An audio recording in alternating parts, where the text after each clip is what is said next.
Convido os amados irmãos a abrirem as suas Bíblias na Epístola de Paulo aos Efésios, no capítulo 4, vamos ler a partir do verso 17.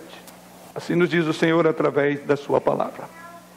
Isto, portanto, digo e no Senhor testifico, que não mais andeis como também andam os gentios, na vaidade dos seus próprios pensamentos, obscurecidos de entendimento, alheios à vida de Deus, por causa da ignorância em que vivem pela dureza do seu coração, os quais, tendo se tornado insensíveis, se entregaram à dissolução, para com avidez cometerem toda sorte de impureza. Mas não foi assim que aprendestes a Cristo, se é que de fato tendes ouvido, e nele fostes instruídos, segundo é a verdade em Jesus, no sentido de que, quanto ao trato passado, vos despojeis do velho homem, que se corrompe segundo as concupiscências do engano, e vos renoveis do espírito do vosso entendimento, e vos revistais do novo homem, criado segundo Deus, em justiça e retidão, procedentes da verdade. Por isso, deixando a mentira, fale cada um a verdade com o seu próximo, porque somos membros uns dos outros. Irai-vos e não pequeis, não se ponha o sol sobre a vossa ira, nem deis lugar ao diabo. Aquele que furtava, não furte mais. Antes, trabalhe, fazendo com as próprias mãos o que é bom, para que tenha com que acudir ao necessitado. Não saia da vossa boca nenhuma palavra torpe, e sim unicamente a que for boa para a edificação, conforme a necessidade, e assim transmita graça aos que ouvem. E não entristeçais o Espírito de Deus, no qual fostes selados para o dia da redenção. Longe de vós toda amargura e cólera e ira e gritaria e blasfêmias, e bem assim toda malícia. Antes, sede uns para com os outros benignos, compassivos, perdoando-vos uns aos outros, como também Deus em Cristo vos perdoou. Sede, pois, imitadores de Deus, como filhos amados, e andai em amor, como também Cristo nos amou, e se entregou a si mesmo por nós, como oferta e sacrifício a Deus em aroma suave.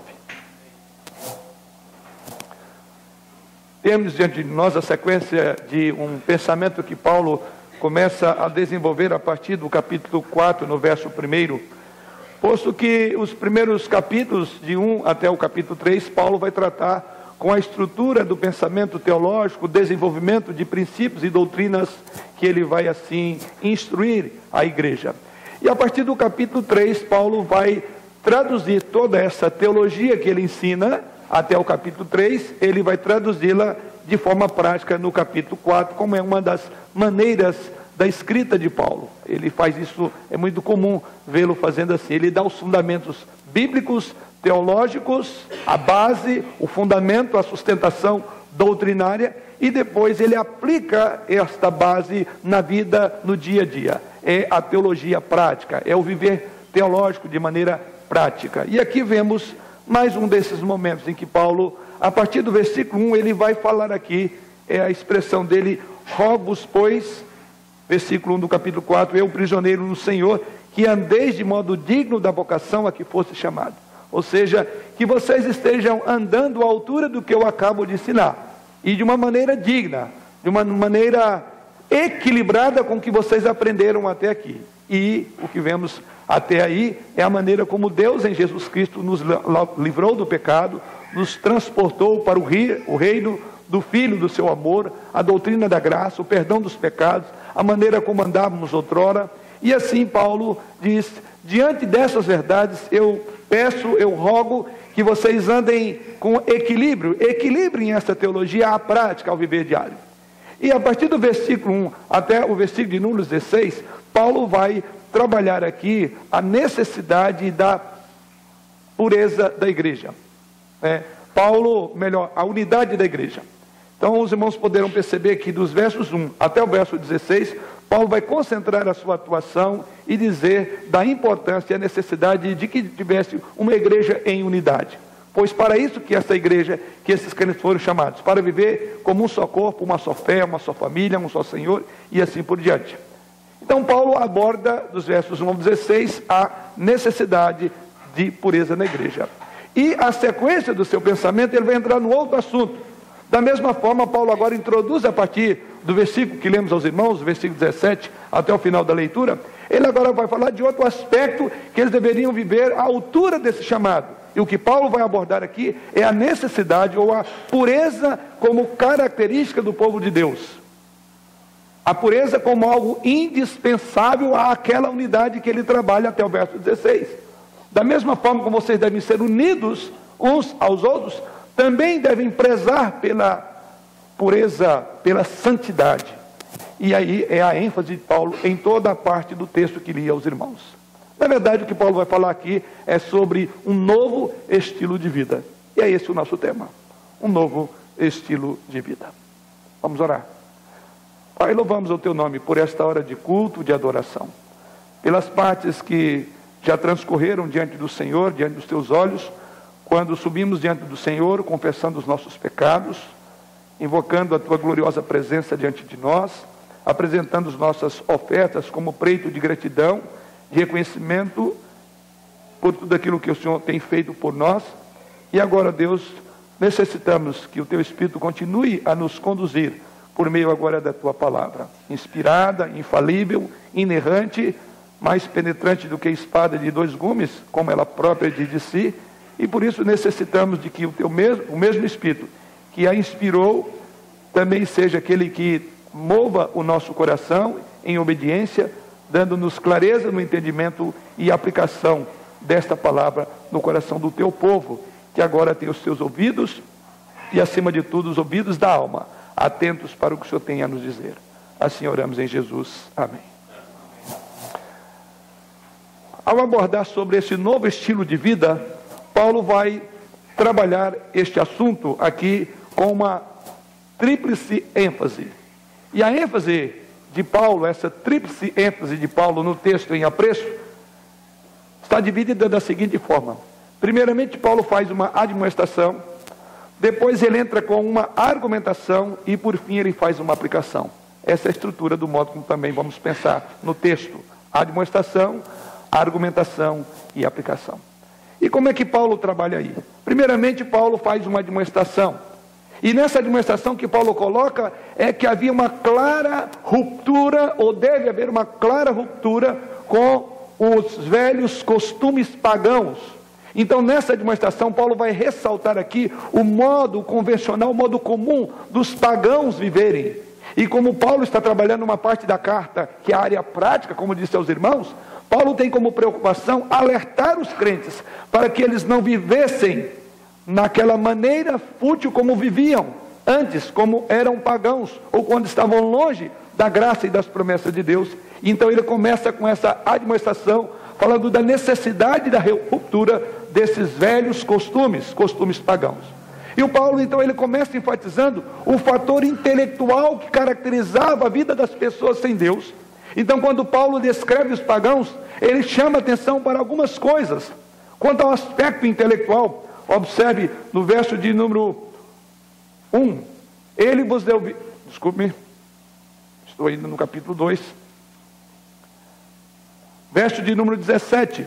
Portanto, digo e no Senhor testifico, que não mais andeis como andam os gentios, na vaidade dos seus próprios pensamentos. Paulo tem como propósito aqui falar que a mentalidade do pagão era diferente, e é diferente daqueles a quem agora fala. E a primeira coisa, Paulo diz, vocês não devem se identificar, não mais andeis como andam os gentios, como também andam os gentios. Como é que os gentios andam? Paulo então vai caracterizar. Primeiramente ele diz que ele anda na vaidade dos seus próprios pensamentos, versículo de número 17. No versículo de número 18 ele vai falar ainda daquilo que rege a intelectualidade desses homens. Ele diz também que havia um obscurecimento do entendimento, verso 18, obscurecidos de entendimento. E por fim ele fala da ignorância com que essas pessoas viviam, verso de número 18 ainda, lá no final, por causa da ignorância em que vivem. Três modos que caracterizavam o fator intelectual dos gentios, ou seja, a vaidade dos pensamentos, obscurecimento do entendimento e ignorância com que viviam. Suas mentes, Paulo diz, estão vazias. Os seus entendimentos estão obscurecidos. E eles vivem, consequentemente, em função disso, na ignorância. Isso então torna essas pessoas, conforme veremos a seguir, empedernidas, licenciosas e impuras, porque elas são conduzidas por uma mentalidade, conforme Paulo coloca no texto sagrado, uma mentalidade de vaidade, de obscurecimento, de ignorância, de falta de entendimento. Sem o conhecimento de Deus da verdade, é aquilo que Paulo coloca aqui, tudo em última análise é vaidade. Pois não há qualquer sentido, não há qualquer propósito na vida, se não há entendimento da pessoa de Deus. Pode haver muito conhecimento, mas não há luz, não há sabedoria na mente, pois o entendimento, ou no entendimento, diz o apóstolo Paulo, essas pessoas estão obscurecidas. Então a primeira coisa que Paulo coloca é com relação ao aspecto intelectual com que viviam essas pessoas, que ele chama aqui de gentios, que muitos desses crentes que agora dentro da igreja vieram de lá também. Um outro ponto que Paulo coloca, ele começa a falar também sobre o caminho. Ele não só fala que o pecado afetou a intelectualidade, a mente, a razão, a lógica humana, mas Paulo fala também de uma disposição reprovável do modo como eles também viviam. Aliás, é dentro do princípio filosófico, penso, logo existo. E aqui, uma vez que eles pensavam assim, a existência deles era caracterizada por um modo licencioso de vida, por um modo obscuro de viver em pecados. E assim Paulo descreve. Ele diz aqui que a vida cristã, ela deve então começar com arrependimento, que é a mudança da mente. A palavra no original para arrependimento é uma mudança da mente, é uma mudança de modo de pensar, de ver as coisas. Toda a vida da pessoa precisa mudar quando ela confia em Jesus Cristo, incluindo os seus valores, as suas metas, os seus conceitos, a sua análise da própria vida. E a ordem de Paulo é exatamente essa: não mais, diz o verso de número 17, não mais andeis como andam os gentios. Paulo não só fala do modo como eles pensam, uma lógica toda adulterada, mas esse pensar é traduzido no andar. E ele diz, não andem como andam os gentios. Eles são guiados por um pensamento obscuro, por uma mente insana, distanciada de Deus. E ele diz, agora você é crente, e consequentemente a sua vida precisa ser diferente. Porque a vida dos gentios, Paulo vai descrever.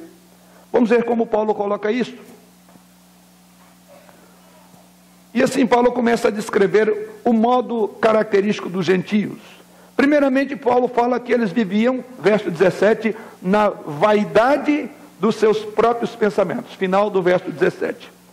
Ou seja, o andar do homem sem Deus, ele é caracterizado por esse tipo de procedimento. Os cristãos pensam de forma diferente das pessoas não salvas. O pensamento dos pagãos, Paulo descreve aqui como um pensamento de vaidade, ou seja, um pensamento fútil, cheio de soberba, cheio de orgulho. Essa é a maneira comum do homem sem Deus. Ou seja, quem não conhece a Deus, não conhece o mundo ao seu redor, nem a si mesmo. O apóstolo Paulo trata isso lá em Romanos, capítulo 1. Abra comigo lá, Romanos capítulo 1. Verso 21 a 25, lemos assim: porquanto, tendo conhecimento de Deus, não o glorificaram como Deus, nem lhe deram graças, antes se tornaram nulos em seus próprios raciocínios, obscurecendo-se-lhes o coração insensato, inculcando-se por sábios, tornaram-se loucos, e mudaram a glória do Deus incorruptível, em semelhança da imagem de homem corruptível, bem como de aves, quadrúpedes e répteis. Por isso Deus os entregou, ou entregou tais homens à imundícia, pela concupiscência de seu próprio coração, para desonrarem o seu corpo entre si. Pois eles mudaram a verdade de Deus em mentira, adorando e servindo a criatura em lugar do Criador, o qual é bendito eternamente. Amém. Aqui Paulo está falando de um homem que mesmo tendo o conhecimento geral, o conhecimento comum de Deus, através das coisas que Deus revelou a ele, através da criação, este homem, vendo-se como sábio, na verdade são loucos, são obscurecidos no entendimento, como diz o apóstolo Paulo. É a afirmação que ele faz no texto em apreço. Ele fala do obscurecimento do entendimento dos homens, dos gentios, daqueles que não têm Deus. E essa é a primeira característica do homem sem Deus. Ele tem muita ciência, mas pouca sabedoria. E é tido no texto de Paulo aos Romanos como loucos, porque eles não conhecem a Deus. O segundo aspecto que Paulo caracteriza o homem sem Deus está no versículo 4, no versículo 18, no início dele. Paulo diz que algo mais caracterizava o modo deste andar destes gentios. Ele diz que eles andavam obscurecidos de entendimento. Essa palavra significa que eles, embora tinham um conhecimento, ou julgavam ter conhecimento, na verdade, eles não tinham a iluminação.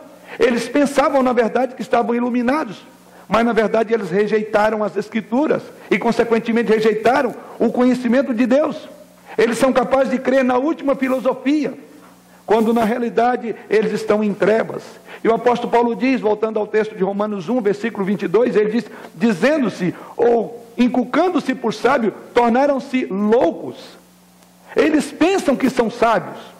Mas Paulo diz lá em 2 Coríntios 4, 3 a 6, que na verdade o Deus desse século, Satanás, cegou a mente desses homens.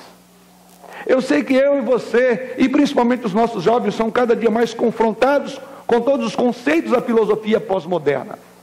E na verdade, eu creio plenamente nisso, que você é julgado pela sua crença e tido como um louco no presente tempo, por admitir, por crer em certos valores, estabelecer certos conceitos e princípios.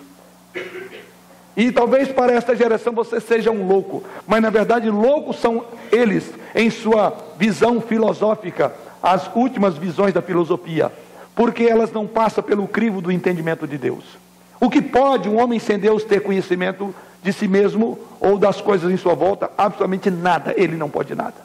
Então, não sinta-se menosprezado ou diminuído porque você não pensa, querido jovem, e não vai segundo a filosofia do mundo atual.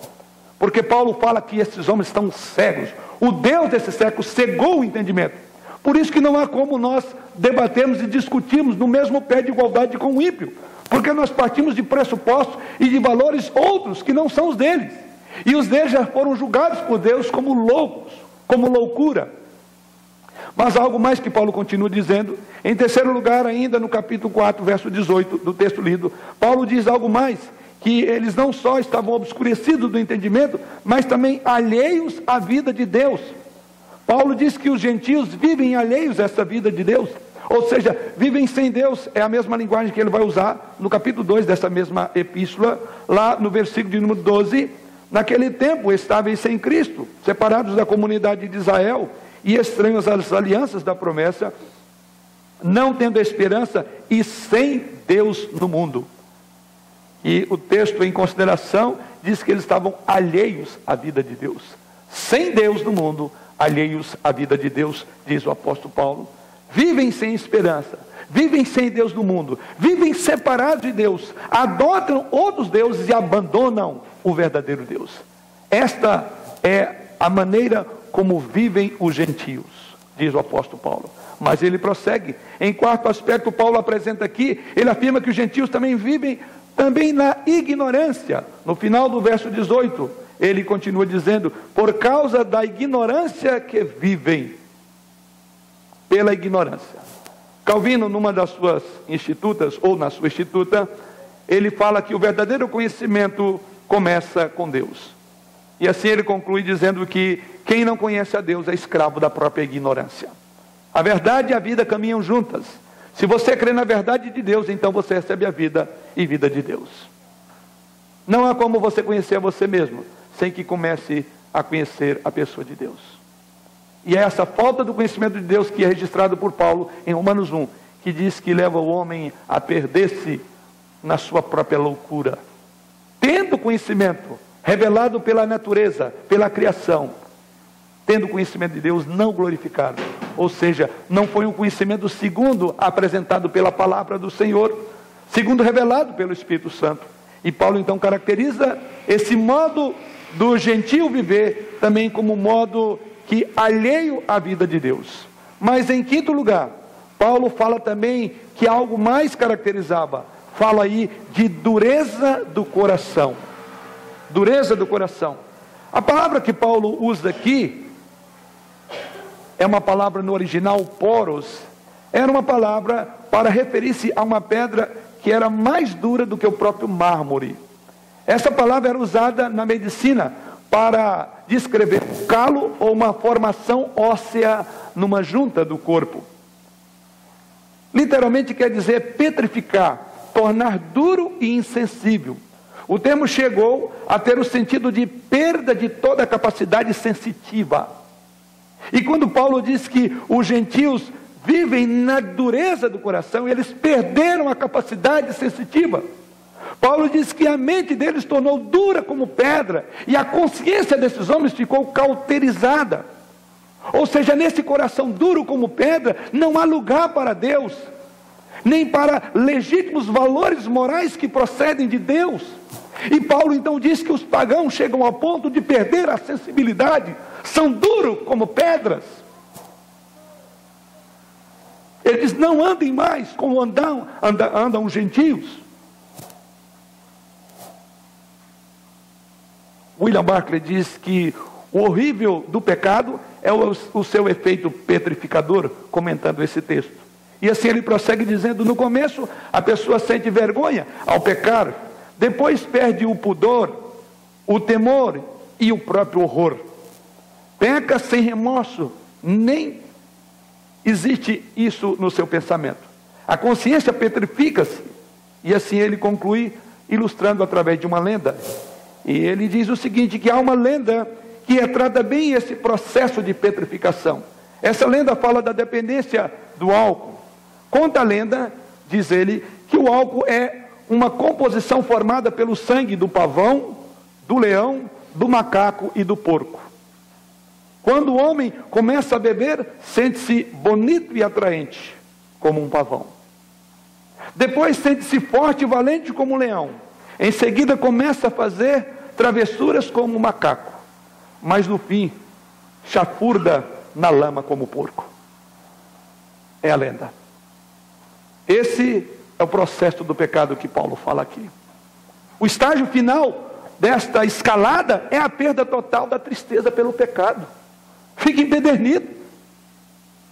Não sabe mais do que é envergonhar-se, diz as Escrituras. A consciência está abafada. A mente está cauterizada. E o coração empedernido, endurecido. E o passo seguinte é enxafurdar-se na lama. É a conduta ultrajante, sem qualquer preocupação com padrões pessoais, nem sanções legais. É o que alguns chamam a rendição desenvergonhada de toda sorte de imoralidade. E Paulo vai dizer aqui, na sequência, a que ponto chega uma mente empedernida. Em sexto lugar, Paulo continua dizendo, agora no verso de número 19, os quais, tendo se tornado insensíveis, se entregaram à dissolução, para com toda avidez cometerem toda sorte de impureza. Essa conduta chega a esse ponto.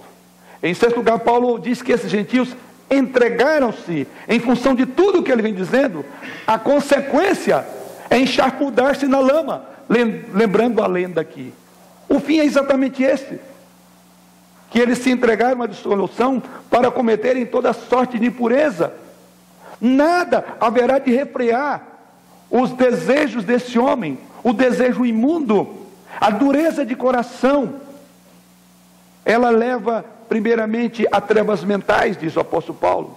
Essas trevas mentais, Paulo diz que ela vai caminhar para a insensibilidade da alma, e finalmente ela dará vazão a todas as paixões desenfreadas.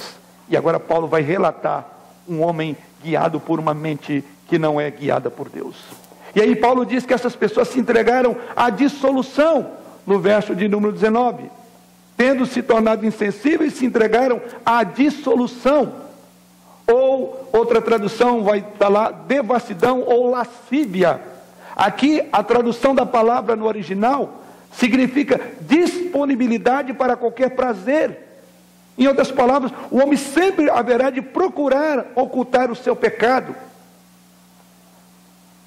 Mas o homem que tem esta dissolução em sua alma, ele não tem cuidado, ou não se choca com aquilo que causa o seu pecado na opinião pública. Ele não está preocupado com a opinião do outro. Ele perde a decência, ele perde a vergonha. E tendo perdido a sensibilidade, as pessoas perdem todo o autocontrole. E Paulo diz que esse estado de mente reprovável chega a este ponto. Mais uma vez, citamos aqui o William Barclay, ele diz que em muitos aspectos, a palavra em grego aqui é aselgeia, é a palavra mais feia que figura na lista de pecados do Novo Testamento.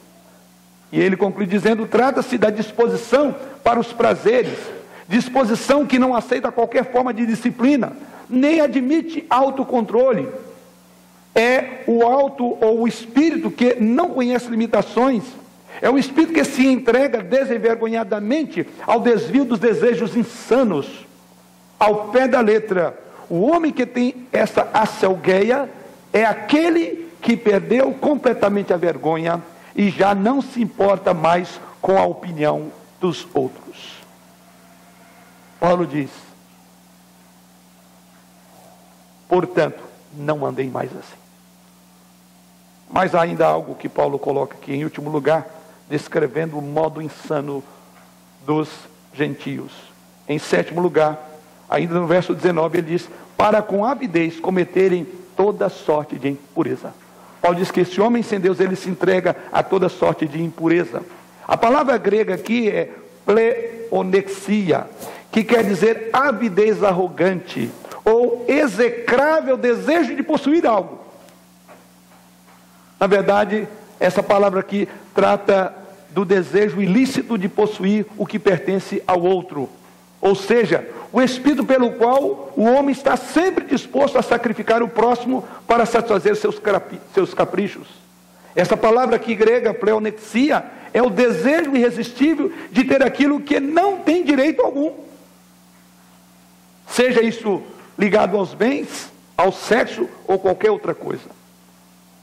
Essa expressão aqui, pleonexia, é o desejo de ter mais do que é devido. É, na verdade, a paixão por possuir qualquer coisa sem consideração ao outro. Barclay diz que no grego clássico isso tem o sentido de cobiça feroz. Ou seja, o espírito do homem que emprega todos os meios possíveis para aproveitar do seu próximo. Em outras palavras, o que Paulo está dizendo é que o homem sem Deus, os gentios, ele é um defraudador com astúcia. É essa pessoa aqui, aquela que usa de esperteza para conseguir o que não é lícito. É a ambição desmedida. É o maldito amor de possuir aquilo que não é legítimo. Ou até mesmo o injusto desejo de ter tudo aquilo que não lhe pertence. Sim, irmãos, este é o retrato que Paulo diz, não mais andeis como também andam os gentios. Quando lemos essa passagem, não há como nós não a aplicarmos aos dias atuais. Podemos dizer que sem pôr ou tirar qualquer palavra ou expressão, esse é o retrato da sociedade contemporânea. É o retrato do mundo que eu e você estamos nele. É exatamente isso.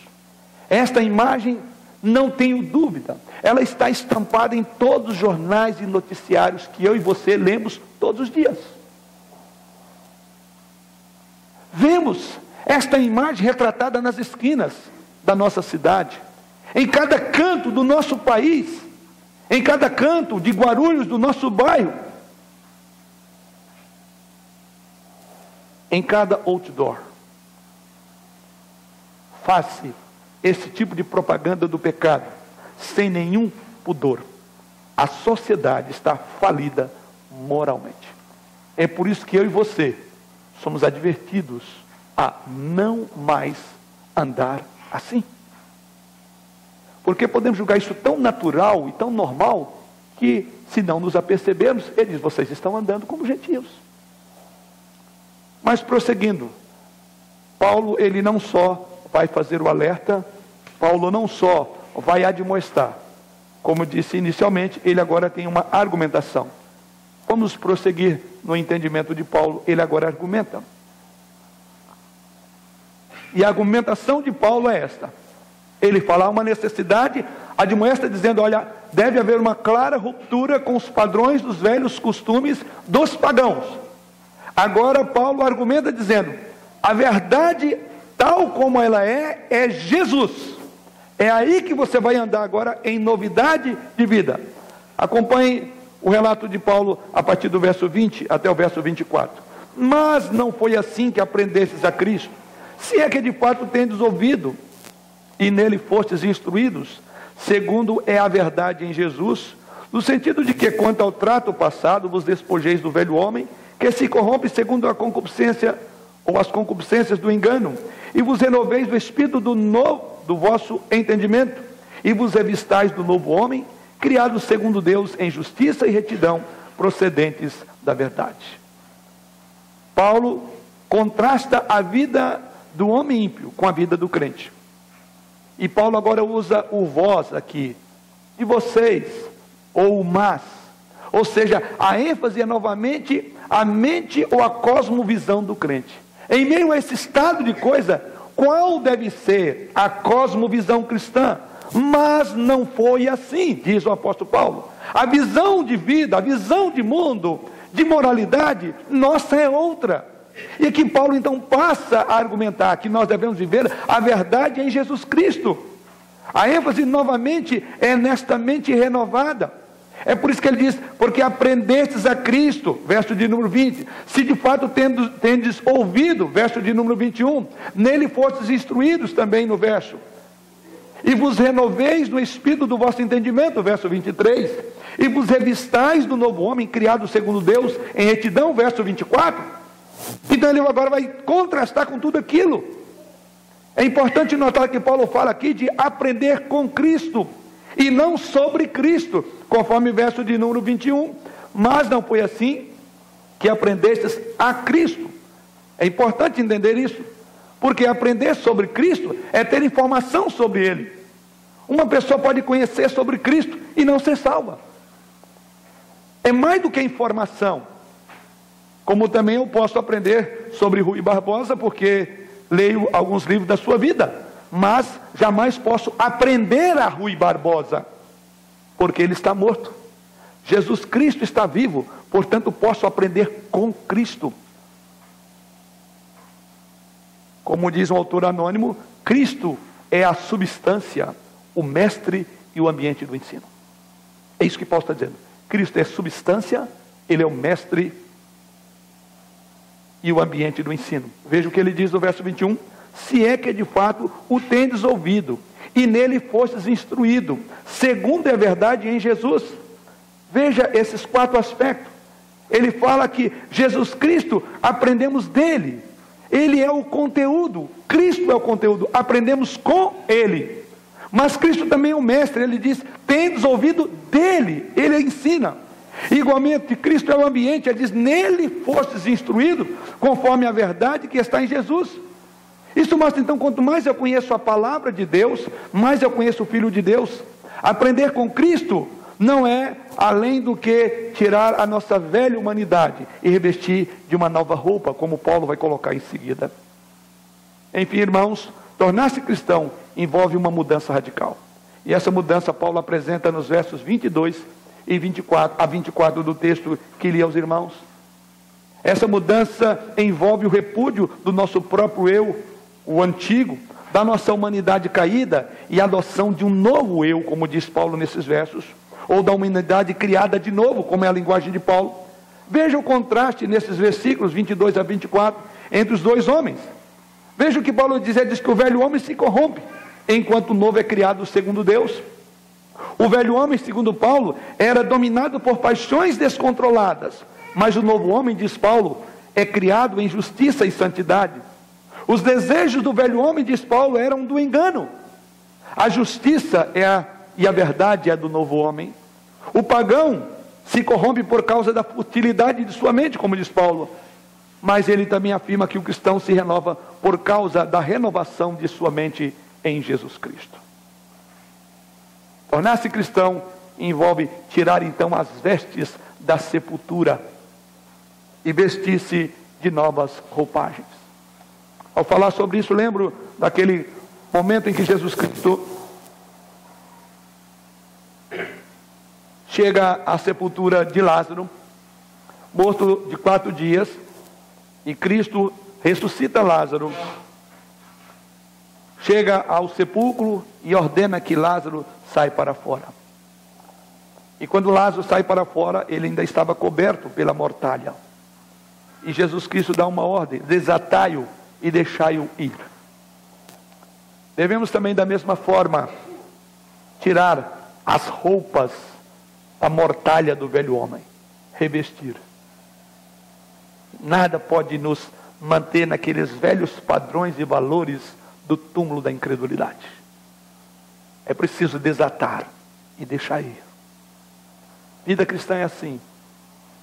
E é assim que Paulo coloca: vocês foram revestidos de um novo homem. Não tem sentido que vocês vivam mais com a mortalha da sepultura, da incredulidade, dos prazeres, das paixões que vocês viviam sem Deus.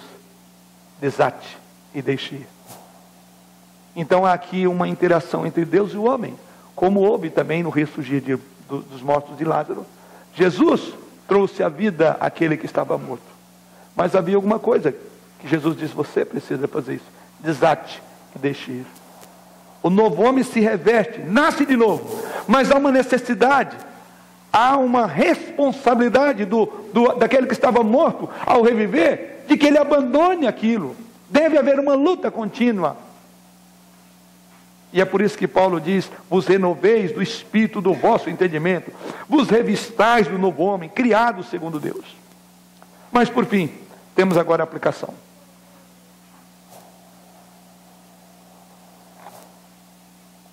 Vimos a admoestação de Paulo. Vimos, por outro lado, a argumentação. É com base nessa argumentação que agora Paulo vai aplicar. Os versos que seguem agora, de 25 a 32, Paulo não apenas expôs os princípios, mas agora que ele aplica esses princípios a diferentes áreas da vida. Paulo chama alguns pecados pelo nome, e 5 diferentes pecados são mencionados, os quais a igreja precisava evitar. Esses pecados tratam, na verdade, os irmãos podem ver todos eles, os versos de 25 a 32 vão falar sobre relacionamento entre os crentes na igreja. As ordens negativas são balanceadas com ordens positivas, os irmãos verão.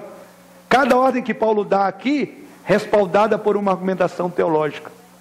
E assim Paulo fala. Primeiramente, Paulo fala sobre a mentira, verso de número 25. Por isso, deixando a mentira, ele agora vai aplicar: fale cada um a verdade com o seu próximo, porque somos membros uns dos outros. Ou seja, a mentira é a afirmação contrária dos fatos.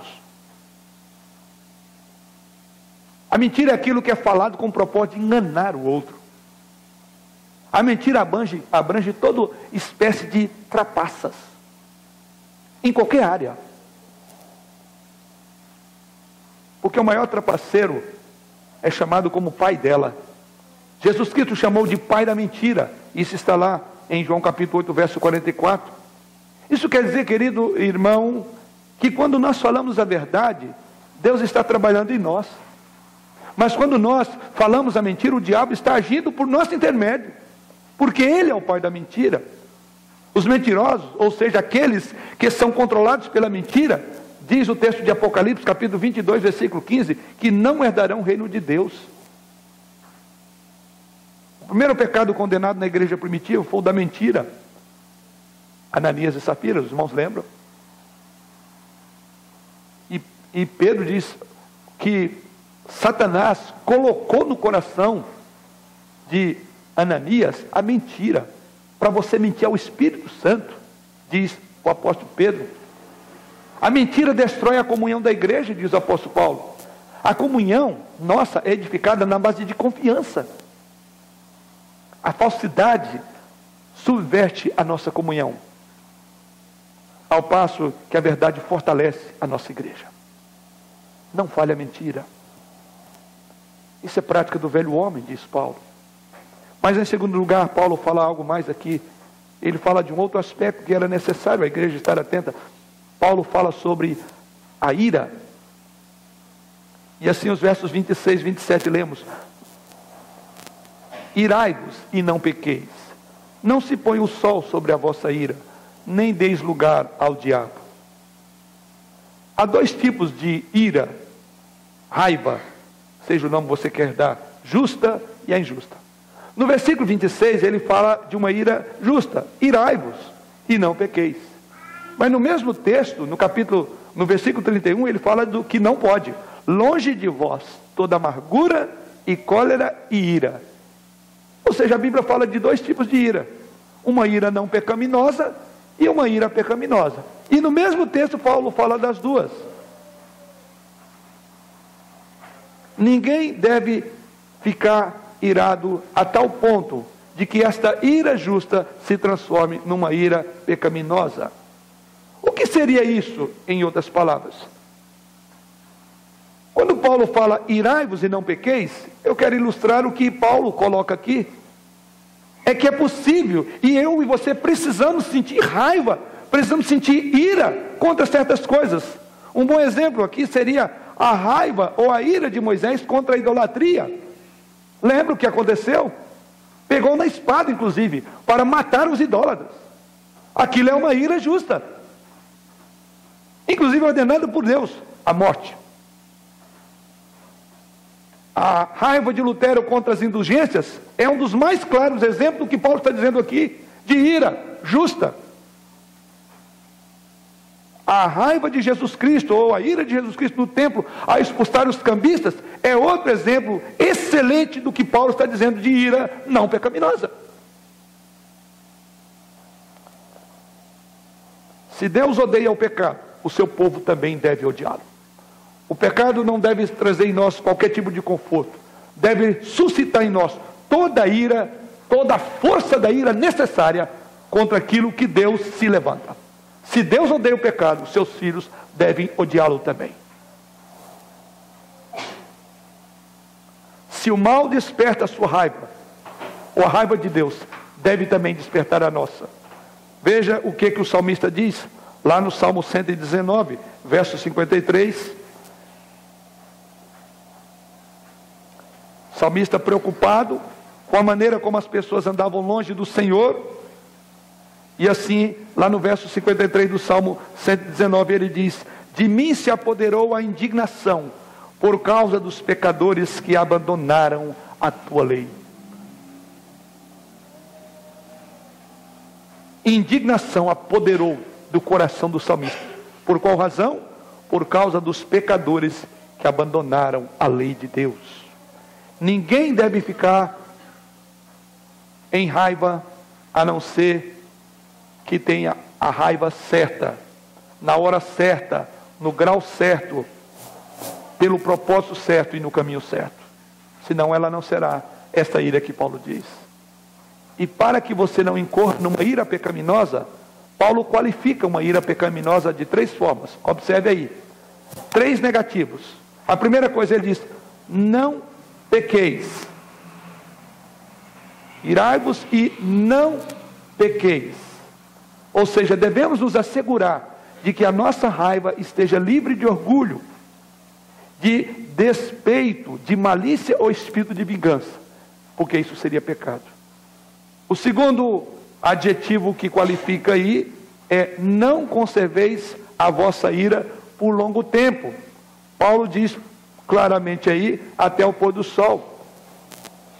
Ou seja, Paulo está ou não está permitindo que este sentimento de indignação dure por muito tempo, durante um dia. E você é exortado a não armazenar esta raiva, pois pode virar raiz de amargura, que é a ira do verso 31. Virou raiz de amargura, então ela é pecaminosa. E por fim, não deis lugar ao diabo. Em outras palavras, o diabo gosta de ficar espreitando pessoas zangadas, para tirar proveito da situação, como fez com Caim. Deus leu o coração de Caim e falou: olha, o que você está querendo não é coisa boa. O diabo estava lá. Tanto é que Deus diz: o teu desejo será contra ti, mas a ti cumpre dominá-lo. Deus adverte a Caim e diz: olha, você não abra porta, porque do outro lado da porta o diabo está pronto para te abocanhar. A ideia é esta.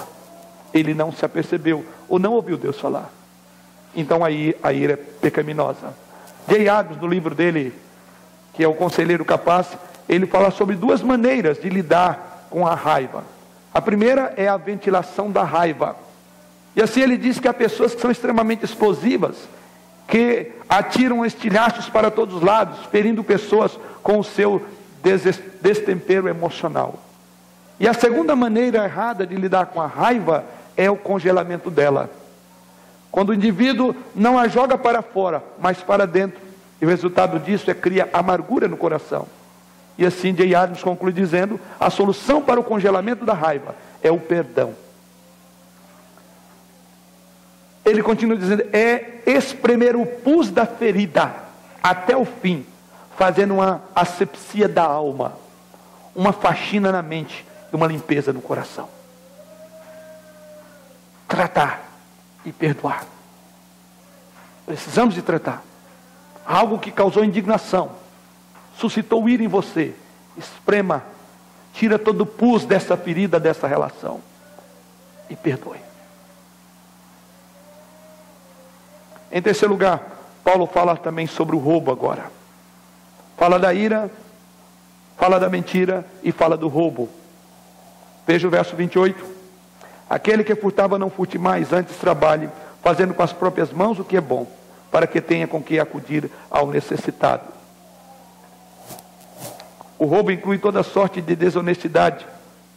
O roubo é aquela ideia de tirar lucro daquilo que não lhe pertence, em pesos, medidas, salários, trabalho, impostos, dízimos.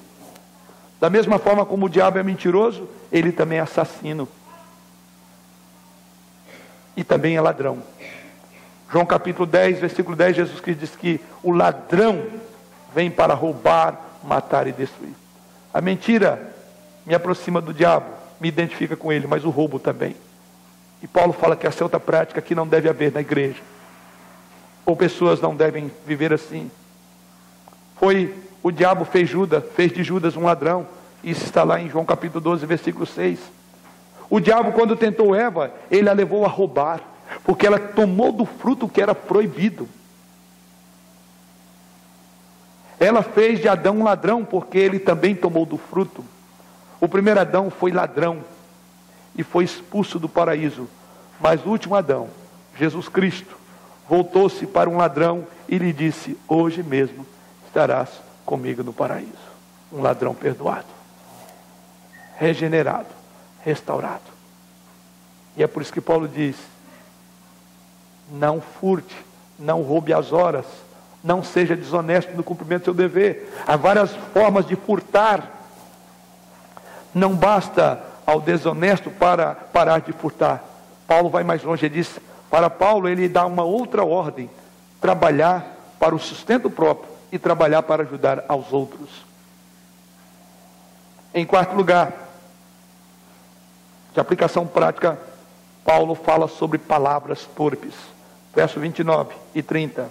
Não saia da vossa boca nenhuma palavra torpe, sim unicamente a que for boa para edificação, conforme a necessidade, e assim transmita graça aos que ouvem, e não entristeçais o Espírito de Deus, no qual fostes selados para o dia da redenção. Palavras torpes. O apóstolo volta-se do uso das nossas mãos para o uso dos lábios. Não furte, mas também os seus lábios. Há uma preocupação. Palavra torpe aqui no grego, que é sapros, palavra que se emprega para árvores e frutos podres, peixes podres. É o tipo de palavra, na verdade, que Paulo coloca aqui, palavra que prejudica os ouvintes. O cristão não pode ter uma boca suja. Romanos capítulo 3, verso 14. Quando o coração muda, a boca também acompanha. A linguagem nossa descreve o que nós somos. Isso não deve fazer parte nossa. A nossa comunhão precisa ser positiva. E é por isso que ele diz então que a palavra deve ser boa, edificante, necessária e que transmita graça aos que ouvem.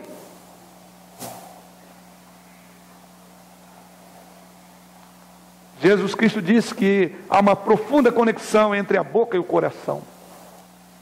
Porque Jesus Cristo conclui dizendo, porque a boca fala do que está cheio no coração. Mas a Bíblia vai mais longe ainda. Mateus capítulo 12, versos 33 a 37, somos advertidos ali que no último dia, ou no dia do grande juízo, de todas as palavras frívolas que nós proferimos, vamos dar contas de uma por uma delas.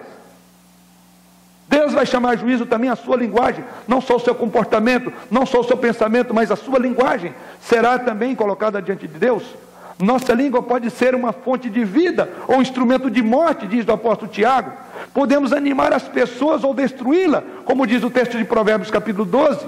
A fala torpe então entristece o Espírito Santo. E é por isso que ele diz, não saia da vossa boca isto. Palavras de um homem convertido são palavras convertidas.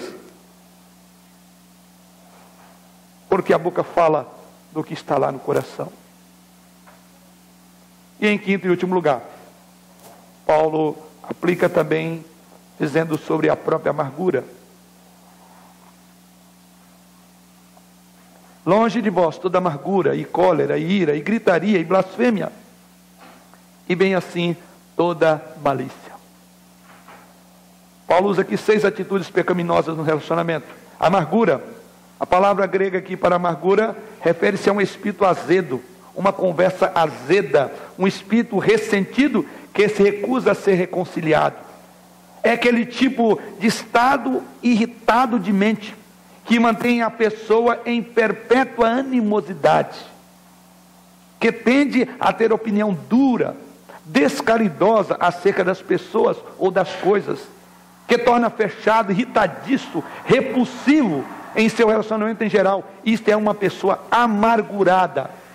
Depois Paulo diz também que não sai da vossa, que não haja cólera.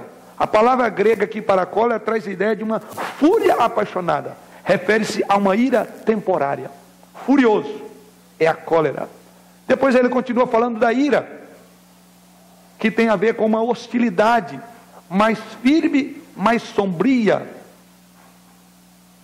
Ou seja, uma ira mais sutil e profunda. Depois ele fala de gritaria. E a palavra para gritaria aqui no original descreve uma pessoa que ergue a voz numa altercação sem fim, e começa a gritar e até a berrar uma contra a outra. Blasfêmia quer dizer falar mal dos outros, especialmente pelas costas, difamando e destruindo a reputação do próximo. Isso é uma blasfêmia. E por fim, a malícia. A palavra traduzida aqui quer dizer má vontade, incluindo o desejo de tramar mal contra o próximo. É uma pessoa maliciosa. Sim, irmãos, aqui são atitudes pecaminosas que devem ser substituídas. Aí Paulo vai dizer, por benignidade, compaixão, perdão. Este é o modo digno de andar diante de Deus. Esse é o novo estilo de vida que Deus quer de nós, com benignidade, compaixão e perdão. Para concluir, como tem sido o seu estilo de vida? Como você tem se caracterizado pelo seu estilo de vida? Como gentios que vivem na vaidade de seus próprios pensamentos, como diz Paulo, nos versículos 17 a 19, ou conforme o novo homem, criado segundo Deus, em retidão, procedente da verdade, conforme o verso 24. Se for assim, é possível ver isso aplicado em seu relacionamento, como Paulo aplica aqui. Como você vai aplicar? Não mentindo, mas falando a verdade em amor, sentindo indignação contra o erro, porém não permitindo que isso leve você ao pecado, proferindo palavras que edificam, sendo manso e humilde, sendo um instrumento de bênção para a vida daqueles que o rodeiam, para a vida da sua igreja, para os seus relacionamentos. E realmente, nós vivamos, como diz o apóstolo Paulo, segundo o novo homem que se refaz em Cristo Jesus, para a glória do Senhor Deus. Amém.